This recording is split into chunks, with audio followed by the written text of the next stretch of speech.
Bonjour tout le monde, j'espère que vous allez toutes et tous bien.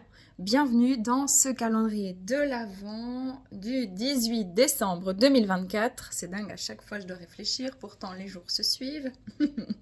On va regarder aujourd'hui une question d'ordre général et une question personnelle. Euh, voilà. Si jamais, sachez que j'ai fait une vidéo hier soir, je l'ai postée ce matin, sur les énergies actuelles. Je pense que c'est intéressant.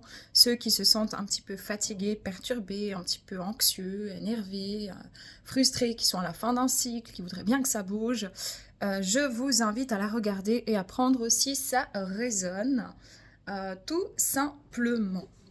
Ok, les amis, aujourd'hui on prend la question de re.ne. Euh, Comment affûter son discernement et amplifier ses ressentis intérieurs dans une situation tumultueuse. Et puis on partira ensuite sur la question de Céline, liberté d'être soi 7, en ce qui concerne la phobie sociale dont elle est avec laquelle elle est embêtée. Est-ce qu'il y a des messages que je peux obtenir éventuellement par rapport à ça? Je me répète, je me répéterai encore et toujours dans chacune de mes vidéos. Je ne détiens pas de vérité, je propose un point de vue.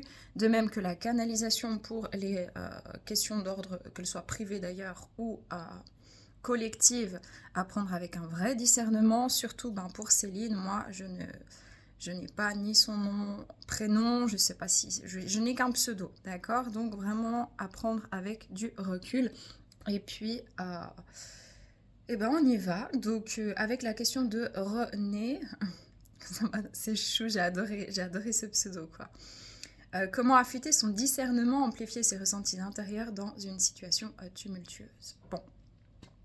C'est une question qui est intéressante et qui nous touche tous un jour ou l'autre, plus fréquemment parfois que d'autres.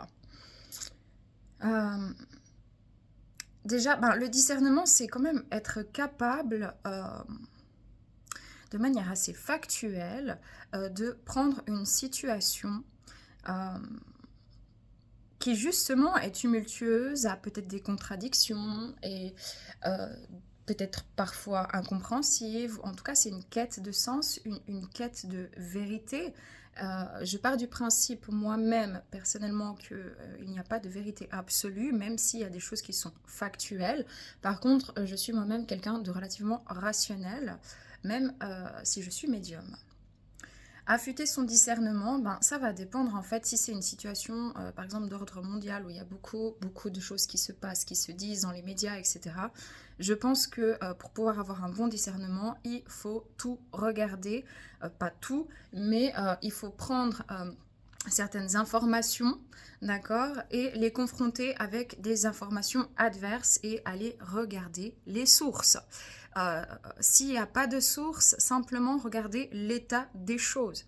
C'est comme, par exemple, le gouvernement mondial, ceux qu'on parlait depuis des années, ont été traités, par exemple, de complotistes. Or, je crois même Sarkozy, Monsieur Sarkozy, je crois, sauf erreur, en 2008, a parlé qu'il était temps d'instaurer un gouvernement mondial. Donc, faites attention à la désinformation en ce qui concerne tout ce qui est de l'ordre public. Et puis, renseignez-vous sur des points divergents, des opinions divergentes. C'est bien pour cela qu'il est important et nécessaire pour le bon développement d'une population et de société d'avoir des contradictions et des débats afin de pouvoir aller voir créer des hypothèses et puis ensuite aller trier factuellement, simplement quels ont été les points positifs, les points négatifs pour les deux différents points de vue, ou plus, hein, mais bon, c'est vrai qu'on est dans une société où on est très binaire, donc on nous propose en général une ligne de conduite, et puis voilà, il peut y avoir plusieurs points divergents, mais tout ce qui est médiatisation, etc., fait en sorte que les discours, que les... comment expliquer ça, que presque que les débats n'aient pas lieu en essayant de nous faire rentrer dans le cadre de la bien-pensance, de la pensée majoritaire qui est souvent, malheureusement, en tout cas dans certaines situations, créée de toutes pièces, sans grande finalement valeur ou fait. Et donc, ils rendent beaucoup, tous les médias, une vision des choses très binaire, c'est très limité. Donc ça, c'est vraiment sur le plan de l'information en général. Et puis, toujours bien regarder, en fait, réellement autour de vous, qu'est-ce qui se passe. Qu'est-ce qui factuellement est arrivé, arrive selon les discours, selon les événements et les problématiques.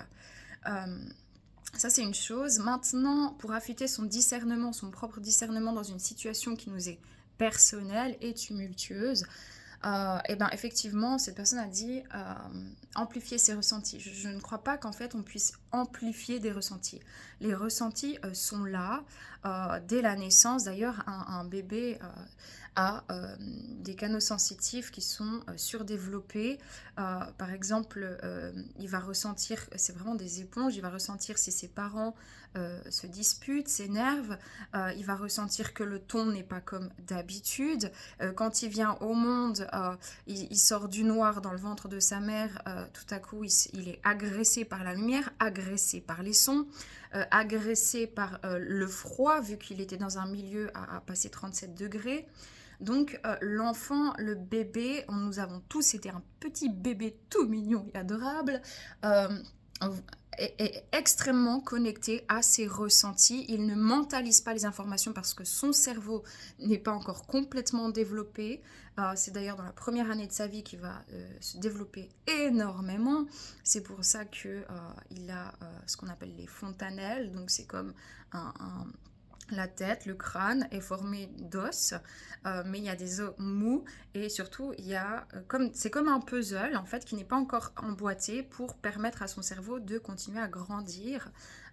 Donc c'est pour ça que le cerveau des bébés je dirais pas qu'il est fragile, mais attention au syndrome des bébés secoués parce que voilà, ça fait encore beaucoup trop de dégâts et de morts et les gens doivent vraiment aussi se réveiller là-dessus. On ne secoue jamais, jamais un bébé.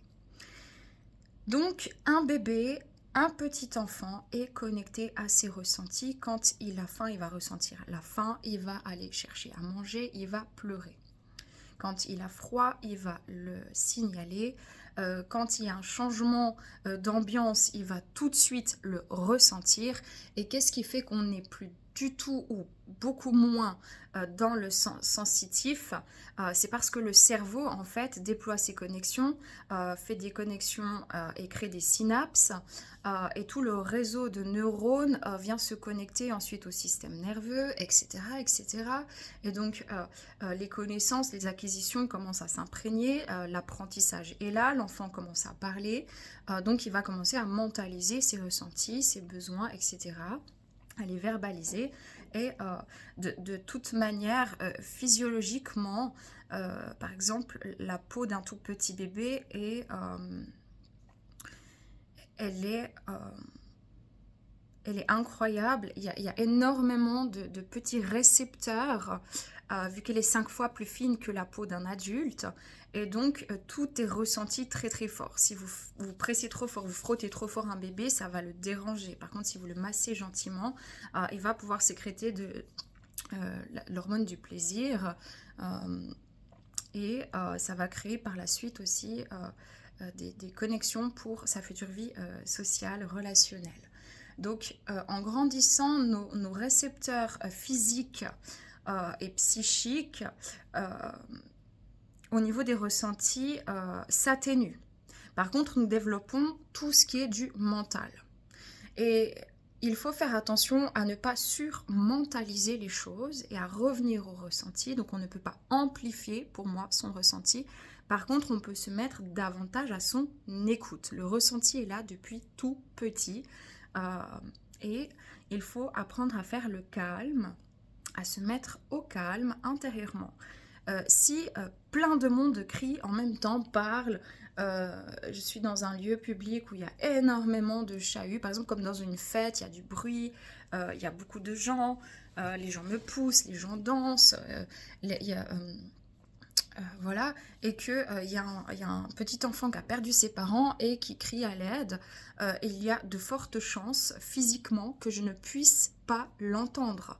S'il y a personne, aucun bruit, rien du tout, je vais entendre ce petit davantage que s'il y a du bruit. C'est pareil. Je vais entendre ma voix intérieure davantage si j'enlève les parasites, les bruits du mental. Ça ne veut pas dire que je n'utilise pas mon mental, ça veut dire que je réduis l'intensité mentale pour revenir au ressenti. Et quand je reviens au ressenti, alors je me mets à l'écoute. Si je me mets à l'écoute, je suis en état de réceptivité. Et ensuite, avec cette réceptivité, je peux créer une action, une idée ou une réaction grâce à mon mental. Ça veut dire que je ressens quelque chose et je trouve une solution. C'est ça, en fait, le ressenti intérieur. On peut parler aussi dans le ressenti intérieur, je ne sais pas exactement, je prends un peu tous les points de vue pour pouvoir aider cette personne à lui proposer mon propre point de vue qui n'est que le mien. Mais ça peut être la petite voix intérieure, autrement dit l'intuition. Une intuition, c'est quelque chose de simple, de profond et qui ne concerne pas le mental. Ça veut dire que si je commence à réfléchir sur une situation, ça commence par le mental.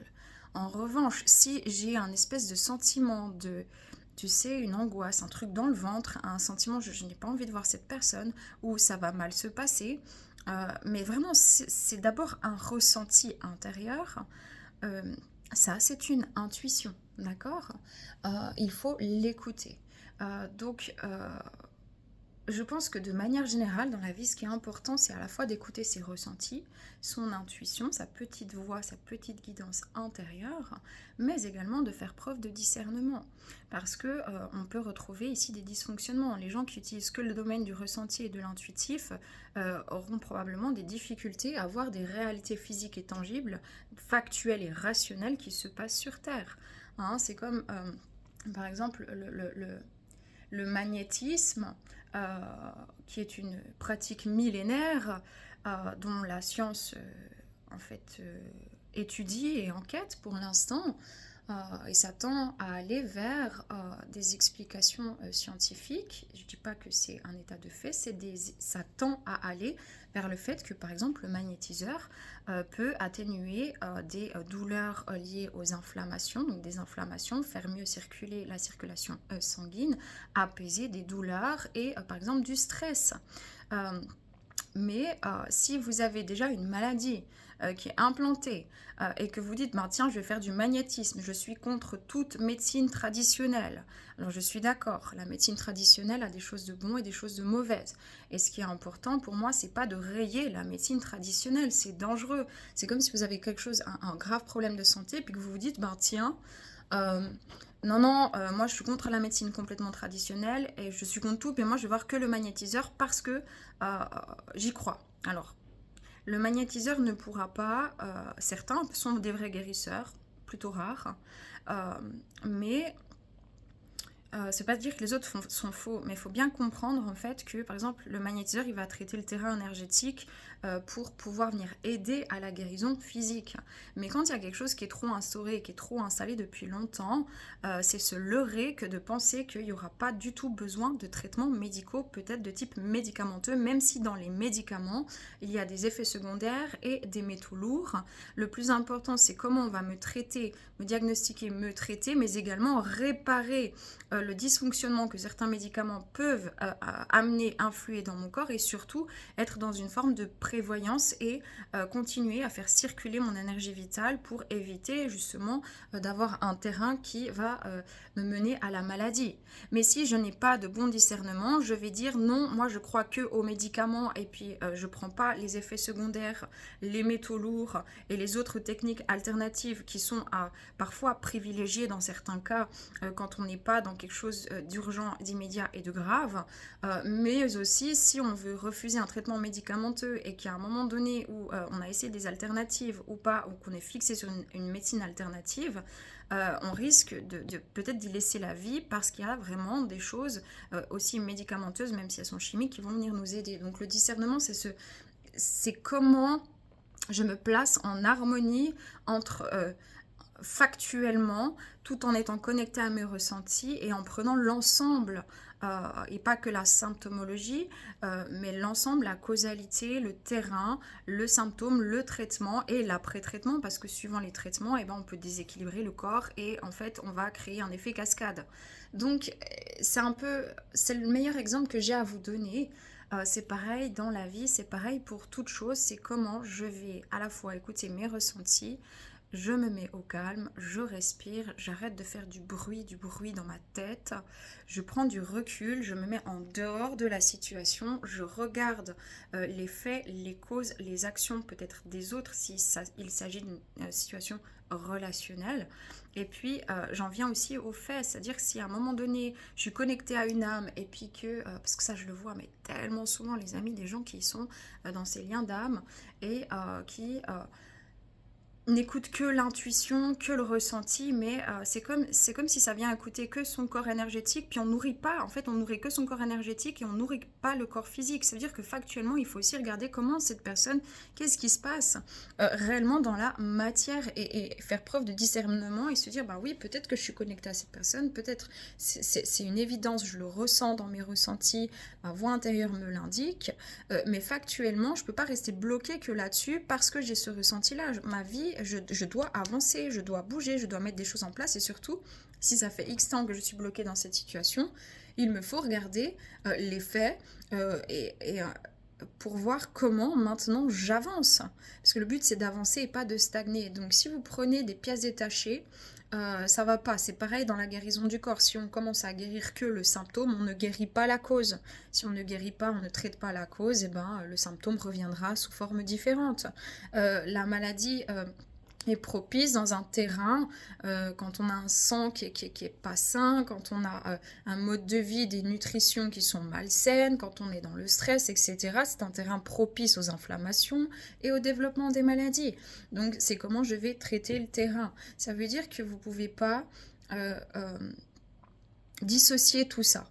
Et c'est pareil, on ne peut pas dissocier le mental de l'intuitif et du ressenti, mais on revient à la conscience. Ma conscience, c'est le moment présent, c'est je respire, je prends le temps de me connecter à mon ressenti, j'écoute ma guidance et ensuite je travaille avec mon mental. Je prends l'ensemble de tout ce qui me forme en tant qu'être humain pour avancer et le monde ira sans doute mieux quand on aura compris qu'on est... on n'est pas juste un bout de chair avec des cellules et un cerveau, en fait, tout simplement. Donc, je ne peux pas répondre davantage à cette question. J'essaie vraiment de répondre large. Il n'y a pas de recette miracle, il n'y a pas d'amplification des ressentis intérieurs, il n'y a pas de justesse en tout temps. Quand même moi, je suis médium, j'ai énormément d'informations pour les autres. Quand moi, j'ai le nez dans le guidon sur une situation, je vous garantis que je n'entends pas mes guides pour moi et ma guidance. Et j'ai plus de mal à connecter à mes ressentis que quand c'est pour quelqu'un d'autre. Moi, quand je suis en train de cuisiner ou que je suis en séance avec une personne ou que je suis en train de marcher ou de faire mes courses et puis tout à coup, j'ai l'impression de me faire un AVC ou que je me fais étrangler, je sais pertinemment que c'est un ressenti qui ne m'appartient pas. Donc à ce moment-là, je me mets à l'écoute et je canalise et c'est un défunt qui m'explique comment il est décédé, avec qui il veut discuter.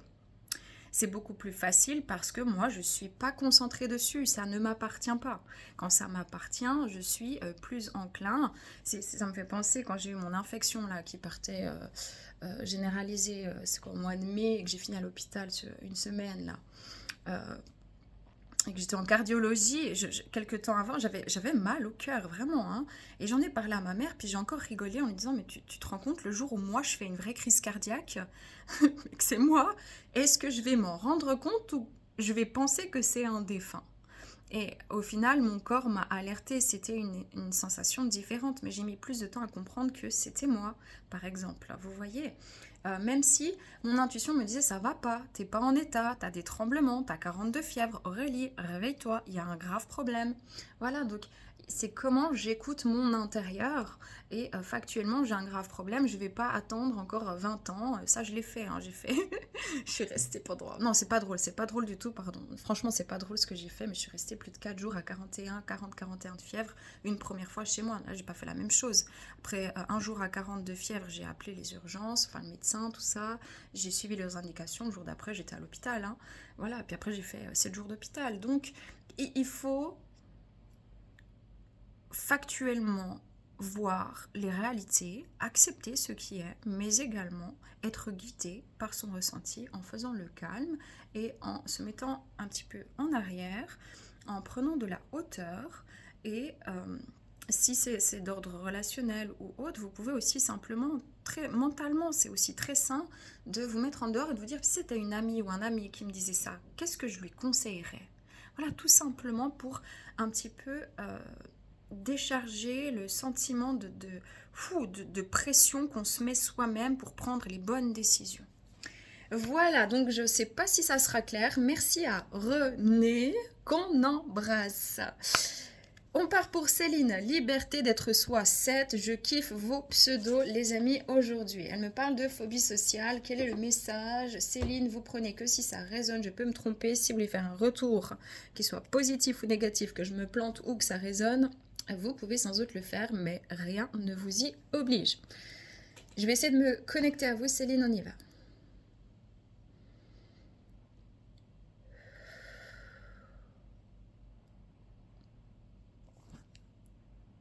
Alors, la première chose que je ressens quand je connecte à vous, j'ai une difficulté à exprimer. J'ai une sensation de... voilà, je me mets comme... C'est ma médiumnité qui veut ça. Je me sens apeurée. Mais c'est pas la phobie sociale, là. On me montre un état vers l'âge de 3-4 ans. Une petite fille toute chouquette. Je dirais même, peut-être vous étiez un petit peu... fine ou frêle, c'est bien possible de ce que je vois, mais en tout cas j'ai ce sentiment de vouloir me replier sur moi-même. Donc je pense que déjà depuis la tendre enfance, il y a un sentiment de timidité et j'ai peur de déranger, déjà ça c'est vraiment quelque chose que je ressens, et j'ai un sentiment d'être en danger. Est-ce qu'il y a eu un trauma? Est-ce que, moi je ne suis pas psychiatre, je ne fais pas de diagnostic, d'accord?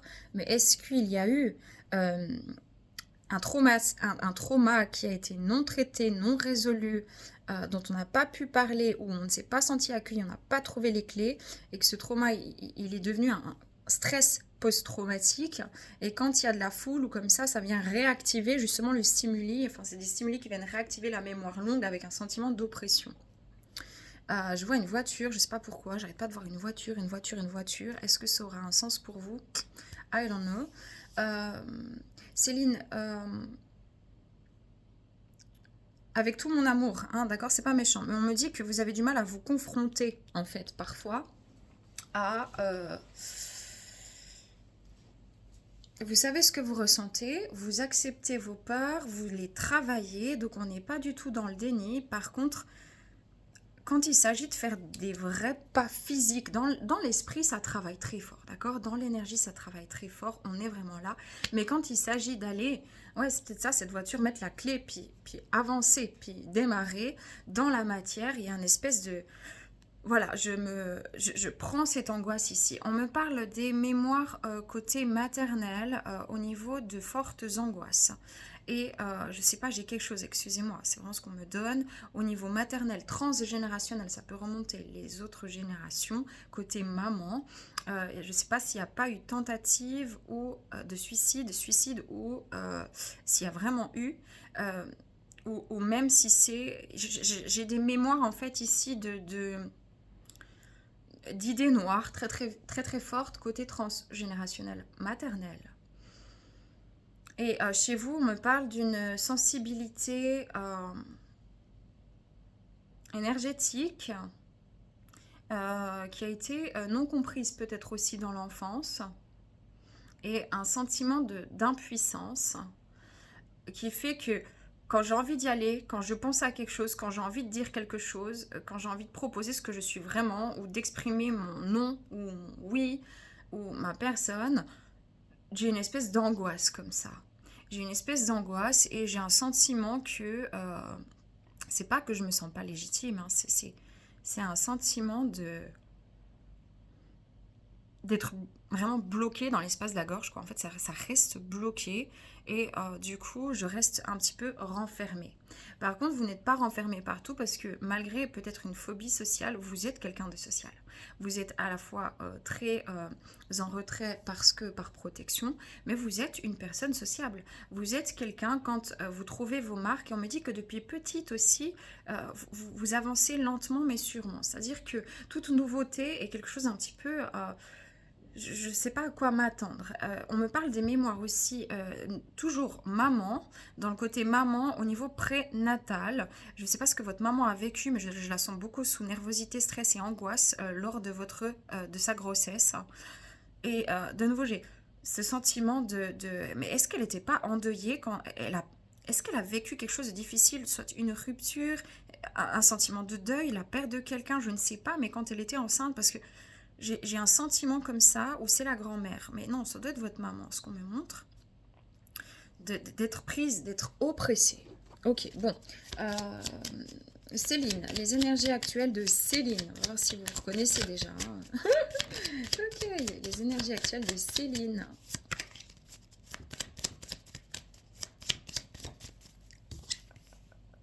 Le seul soutien, c'est ça. C'est comme si on vous dit, vous avez les clés. Vous allez y arriver. Mais il faut enclencher le changement dans la matière. Autrement dit, faire un pas. Des petits pas. Vous commencez à sortir là, 2, 5, 10, 15 minutes, et puis un petit peu plus ici, etc. Et tout doucement, vous avancez.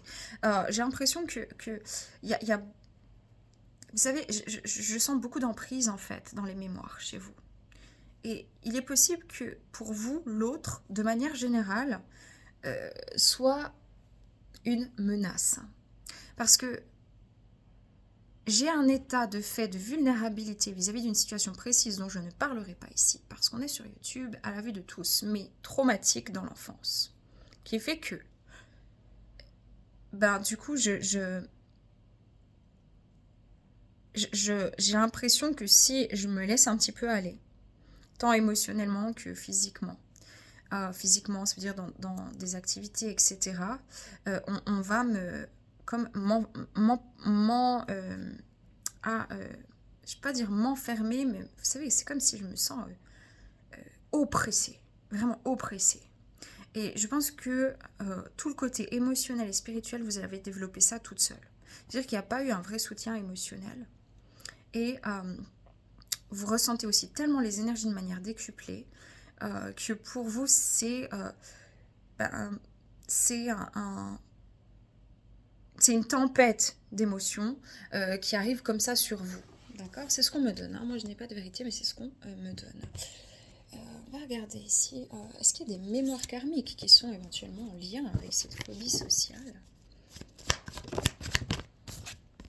Navire. Bon, moi, je vous donne les cartes, mais je canalise. Hein. Ça n'a souvent rien à voir avec les cartes. Sagesse. Vie communautaire, relations karmiques. Merci. Figure d'autorité. Voilà, ça revient. J'ai l'impression vraiment ce côté très, on va me condenser, on va m'enfermer. Je manque de soutien émotionnel, je manque de soutien tout court en fait dans tout ce qui est de mon intérieur. Et j'ai l'impression qu'à chaque fois, même dans la vie privée, personnelle, familiale et amicale, il y a eu ce sentiment comme d'appartenance, comme si on essayait de vous faire appartenir. J'ai quelque chose avec la possessivité, j'ai quelque chose avec le maintien par... stimulation de vos failles. Ok, comment vous dire? Ce qu'on me donne, c'est que vous êtes tombé sur des personnes qui ont utilisé ce que vous avez pu exprimer, dire, ou ce que votre vulnérabilité, parfois dans votre confiance en vous, due à des traumas ou un trauma en tout cas, et qui vous ont comme ça un peu mis sous cloche. C'est ce qu'on me donne. Et dans cette vie-ci, vous avez complètement la sagesse de pouvoir dépasser ça. Ce qui est dur, c'est que vous êtes très... Il faut le dire, ok? Moi, je dis les choses, je ne fais pas de complaisance, mais c'est toujours avec beaucoup de respect. Je pense que vous-même, vous êtes quelqu'un d'assez, je peux pas dire jugeante, mais je pense qu'il y a un rejet parfois de l'humanité, tout court. J'ai l'impression que justement, comme on a un sentiment d'être différente, de ne pas comprendre comment ça fonctionne, et ben on a tendance à un peu mettre les humains dans une case, dans une catégorie de... qui sont mauvais en fait. Je sais pas comment vous dire, mais c'est assez fort. J'ai l'impression que dans le chemin de vie, vous êtes en train de travailler ça, et que de manière générale, ça veut pas dire que vous les aimez pas, mais il y a un sentiment presque de répulsion. C'est assez bizarre. Et que chez vous aussi, il y a eu beaucoup de jugement sur votre personne. Ce qui fait que, ben oui, effectivement, si j'étais beaucoup jugée, j'ai du mal en fait à interagir avec les gens, c'est normal. Quelle mémoire karmique elle peut mettre en lumière au niveau de sa phobie sociale, s'il vous plaît? La noyade. Faut pas prendre les cartes comme ça, je rappelle. Le pendu, je vous ai dit quelque chose avec la gorge. La mémoire de rejet, la mémoire d'humiliation et le guerrier.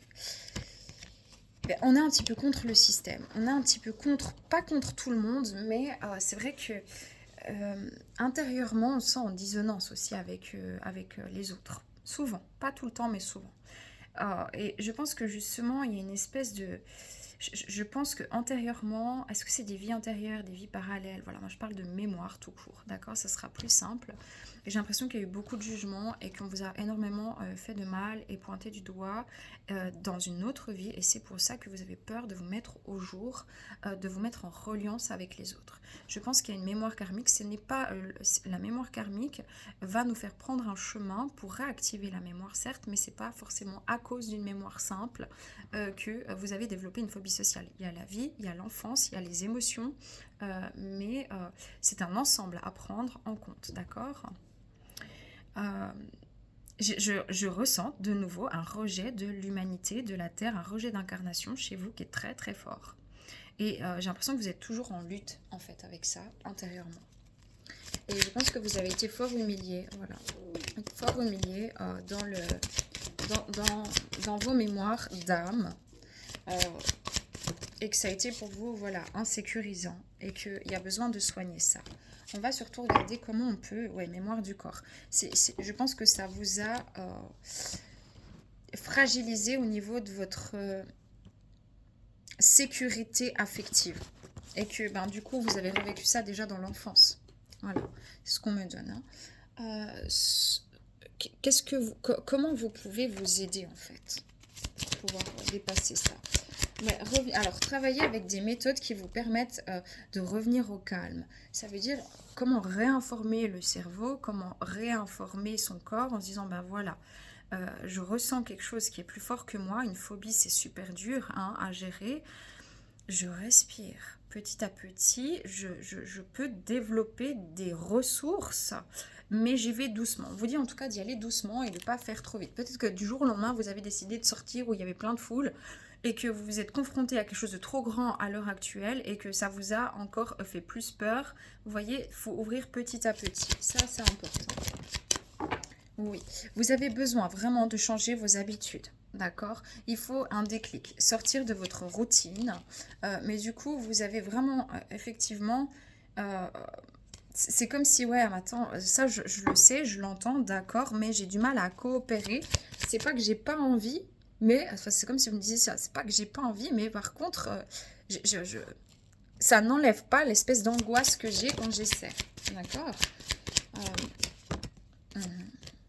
On vous dit qu'il y a une libération aussi qui est en cours, donc je pense que votre situation va s'améliorer et que c'est en lien direct avec une mémoire karmique que j'ai vue, exactement.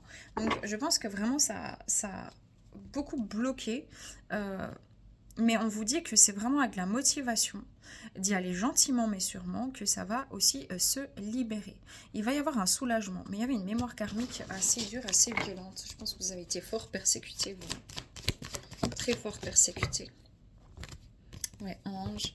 Et puis en plus, vous êtes très connecté, donc vous ressentez énormément les émotions des autres. Peut-être quand vous sortez, demandez à fermer votre canal de réceptivité en fait émotionnelle. Vous le fermez. Il y a un déblocage qui risque d'arriver assez rapidement par rapport à ça. Hein. C'est comme si vous alliez dire, ah tiens, j'ai trouvé l'outil, tiens, j'ai mis en conscience quelque chose, ça y est. Hein. Ouais. Oui. Ouais. Pour cette phobie, justement. Je sais pas, j'arrête pas de voir, ça n'a rien à voir avec les cartes, mais une situation familiale dans l'enfance peut-être dont il faut absolument que vous puissiez parler, si ça résonne pour vous, peut-être avec un psychiatre, vraiment, quelqu'un qui connaît le cerveau et qui pourra vous dire pourquoi il y a ces mécanismes en place pour pouvoir traiter un stress post-traumatique. C'est vraiment ce que j'entends. Donc il y a vraiment quelque chose de factuel ici qui est important à considérer. Et c'est tout en lien avec justement le sentiment d'insécurité que vous avez vécu et que vous avez vu aussi autour de vous dans votre jeune âge ou votre tendre enfance. C'est ce que j'entends.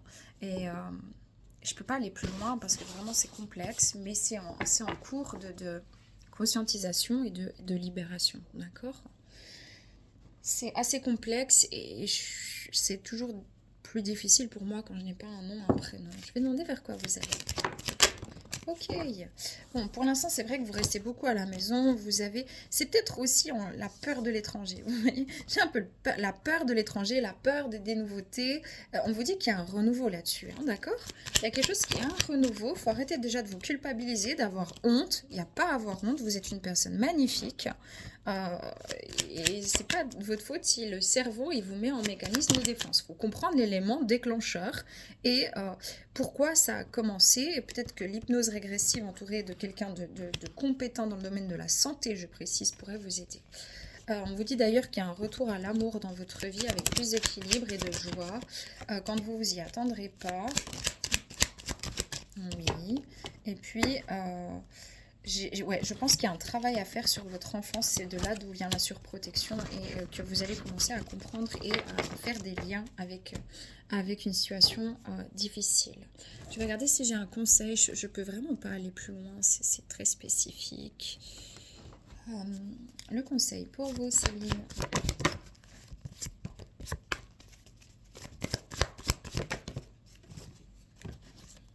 On va y arriver. Merci bien. Ouais, c'est ça. Hein. La déesse de la protection psychique. Ce que vous croyez, vous le créez. Plus vous allez être dans un terrain anxieux, moins vous traitez l'anxiété. La peur, c'est rationnel, c'est bien, hein, d'accord? La peur, elle est saine. Pas les manipulations par la peur, hein, d'accord? Je parle pas de ça, mais je parle de la peur, l'instinct de survie qui va vous permettre soit de rester immobile, soit de courir, soit de taper, quoi. Donc...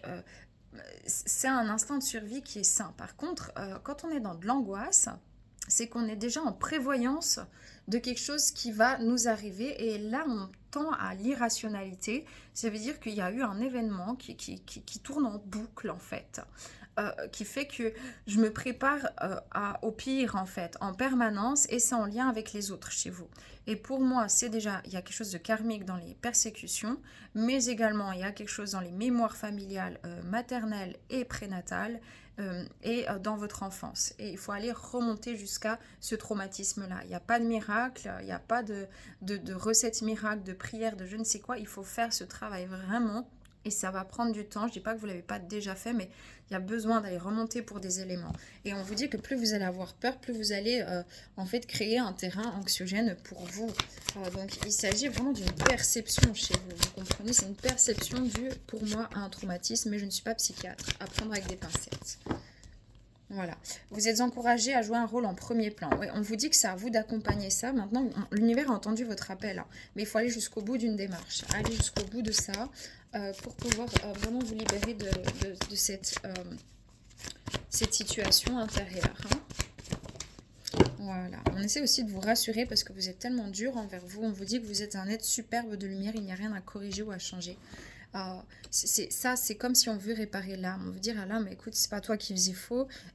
Antérieurement, tu as été maltraité et c'est pour ça aussi que tu revis certains mauvais traitements dans cette vie, mais ça doit pas conditionner la suite de ta vie. Ça doit te permettre de revenir à l'intérieur et de réparer à qui de droit finalement ce que tu dois réparer parce que tu dois t'accueillir même si personne ne l'a fait avant. Tu peux te tendre la main et ensuite les choses elles vont s'illuminer. Il y a bientôt un nouveau chapitre de votre vie qui est là. On vous dit ici vraiment de travailler sur tout ce qui est de formes d'anxiété et de trouver le déclencheur. Pour moi, il est dans l'enfance vers l'âge de 3-4 ans, mais je peux me tromper. Et il y a déjà eu les mémoires transgénérationnelles maternelles. Prenez que si ça résonne, c'était assez particulier, d'accord? Je rappelle ici que je ne suis pas du domaine de la santé. Moi, je suis juste un médium et une thérapeute énergéticienne. Donc, à prendre avec des pincettes. On embrasse Céline, liberté d'être soi 7. D'ailleurs, c'est assez rigolo parce que franchement, là, je capte que liberté d'être soi, c'est ça que vous venez faire dans cette vie. Être libre d'être vous-même. Donc, tout est en lien avec cette grosse mémoire aussi dans l'enfance où vous n'avez pas pu être vous-même et qui vient déjà d'une autre vie antérieure. Vous avez été affecté en fait par la méchanceté des autres, l'incompréhension ou la peur des autres. Et c'est pour ça que ça nécessite comme un bouclier à chaque fois que les gens s'approchent trop de près de vous ou qu'il y ait trop de monde. Donc revenez vraiment vous pouvez visualiser si ça vous parle, s'il y a des flashs, s'il y a des choses qui vous reviennent, des sensations, des pensées, visualisez que vous êtes en train de réparer ceci avec de la lumière, avec de l'amour, avec du câlin. C'est utilisez la faculté de votre esprit pour pouvoir essayer de modifier cet événement traumatique enfoui en vous petit à petit. Voilà, je vous embrasse. Ciao tout le monde.